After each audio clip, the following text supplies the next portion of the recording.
Bismillahirrahmanirrahim. Assalamualaikum warahmatullahi wabarakatuh. Bapak-bapak, ibu-ibu, mas-mas, mbak-mbak, khususnya adik-adikku sekalian yang dirahmati Allah dimanapun Anda berada. Kembali di IIP Channel bersama saya, IIP Wijayanto.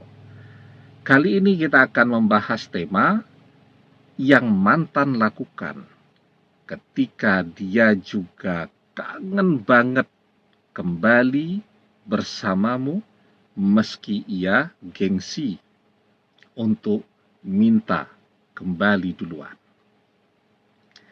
Jadi ada satu hal atau satu tanda yang akan mantan lakukan.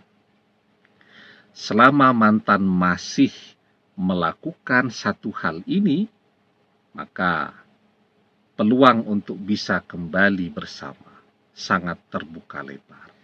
Ya, ini semua kembali kepada kita. Apakah kesempatan ini akan kita ambil ataukah akan kita sia-siakan? Ya, jadi yang paling penting ya menghadapi mantan dalam keadaan menjaga gengsinya tadi. Itu dibutuhkan kesabaran ya, karena memang sikapnya kadang-kadang memang membuat kita jadi jengkel. Tetapi justru di balik sikap itu ada pesan yang sangat kuat bahwa mantan sangat menginginkan untuk kembali bersama kita. Kalau dia tidak mau kembali kepada kita, dia tidak mungkin mau melakukan hal ini. Nah, jadi apa itu yang mantan lakukan? Sebelum kita bahas lagi lebih jauh, jangan lupa yang belum subscribe untuk memencet tombol subscribe dan menyalakan lonceng notifikasi agar Anda selalu mendapatkan pemberitahuan video-video terbaru dari channel kesayangan kita ini. Dengan subscribe, doa-doa kita selalu terhubung sehingga kita selalu bisa berdoa bersama-sama ya. Dan jangan lupa subscribe itu gratis ya. Nah, jadi apa yang kemudian mantan lakukan ketika dia sesungguhnya juga pengen banget balik kepada kita?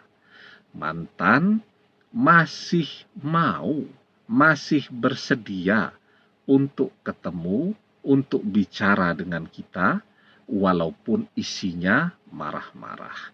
Walaupun alasannya bukan karena cinta, bukan karena kangen, alasannya karena pekerjaan, alasannya karena anak-anak, dan seterusnya. Jadi selama mantan masih mau ketemu, masih mau kita datangi, masih mau kita ajak bicara, itu adalah kabar baik. Mantan sebenarnya juga memendam rasa rindu yang tidak bisa dia katakan. Nah, sekarang tinggal bagaimana kita pandai-pandai untuk mengambil kesempatan ini. Nah, jadi kalau mantan itu dia betul-betul sudah tidak mau ketemu dengan kita, dia akan menghindar terus. Ya, dia akan memblokir media sosial kita, nomor telepon kita sampai kapanpun. Kalau perlu dia ganti nomor teleponnya, akun media sosialnya, agar kita betul-betul tidak lagi punya informasi tentang dia. Ya, tetapi selama mantan ini masih mau ketemu kita, masih mau membaca chatting kita, walaupun kadang-kadang dia blokir media sosial kita, terus dia buka lagi, ya, tiba-tiba, ini misal pasangan suami istri ini yang bercerai ya, tiba-tiba dia chatting, dia bilang anaknya kangen, anaknya mau ketemu, ya, oke, memang anak itu kangen kepada ayahnya misal ya, tapi sesungguhnya yang lebih kangen lagi itu ibunya. Nah, itu yang kemudian menggerakkan dia untuk menghubungi bekas suaminya atau mantan suaminya. Dia selalu mencari cara untuk ketemu, untuk bicara, meskipun ya bukan rasa rindu, rasa kangen yang dijadikan sebagai alasan, tetapi dia mencari alasan-alasan yang lain. Ya, tiba-tiba dia chatting, ya. Dia bilang, ada temanku keseleo. Kira-kira paling bagus cara ngobatinya bagaimana? Padahal kan dia bisa googling tuh. Kalau keseleo saja kan banyak informasi. Apakah dipijat, apakah dibawa ke dokter, dan seterusnya kan. Nah, kenapa dia harus bertanya tadi? Ya dia harus punya tema ya untuk bicara. Karena apa? Kalau tiba-tiba chatting, tanya kabar, dan seterusnya, tentu dia akan merasa gengsi. Ya, tetapi kalau ada alasan sesuatu yang perlu dia tanyakan, yang perlu dia diskusikan, dia tidak merasa malu untuk memulai bicara duluan, komunikasi duluan, chatting duluan. Jadi kalau mantan masih melakukan hal seperti ini, ya dia masih mau ketemu, dia masih mau diajak bicara, dia masih buka tutup blokir media sosial kita, itu peluang untuk kembali kepada mantan masih teramat sangat lebar.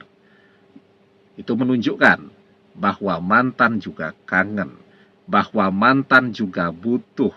Coba tadi kalau cuma sekedar kaki keseleo, kita tanya kepada tetangga juga. Tetangga punya kok informasi, ya. Kita bertanya kepada semua orang juga tahu ya apa yang harus dilakukan kalau kaki keseleo. Ya. Kenapa mantan bertanya? Khusus tadi, yaitu tadi biar dia punya alasan untuk bicara dengan kita. Kenapa mantan bilang anaknya kangen?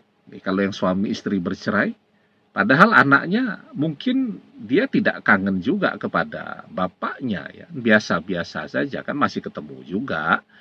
Kok tiba-tiba bilang anaknya kangen? Sesungguhnya yang lebih kangen lagi untuk ketemu adalah ibunya.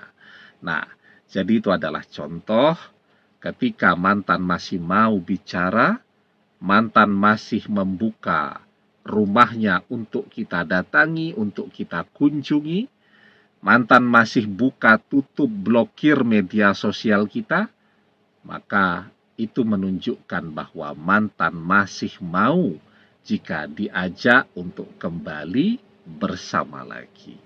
Nah, sekarang yang paling penting kita lakukan ya adalah memperbanyak doa-doa kita sebelum ketemu dengan mantan. Jangan lupa berdoa dulu. Kirimi mantan Al-Fatihah ketika sudah ketemu dengan mantan, ya. Berikan kesempatan dia bicara. Nah, kita baca Al-Fatihah di dalam hati kita. Sebelum kita bicara, jangan lupa berdoa dulu agar mantan tunduk dan nurut dengan semua yang kita katakan, ya. Jadi doanya Rabbis rohli sodri wa yassirli amri wahlul uqdatam min lisani yafqahu qauli. Ya, saya yakin doa ini kita semuanya sudah hafal ya, karena di sekolah biasanya diajarkan. Yang penting diamalkan. Rabbis rohli sodri wa yassirli amri wahlul uqdatam min lisani yafqahu qauli. Kita amalkan sebelum bicara, baca doa ini. Insya Allah dengan izin dan pertolongan Allah, mantan akan nurut dengan apapun yang kita katakan. Demikian, semoga bermanfaat. Wallahu a'lam bissawab, billahi taufik wal hidayah. Assalamualaikum warahmatullahi wabarakatuh.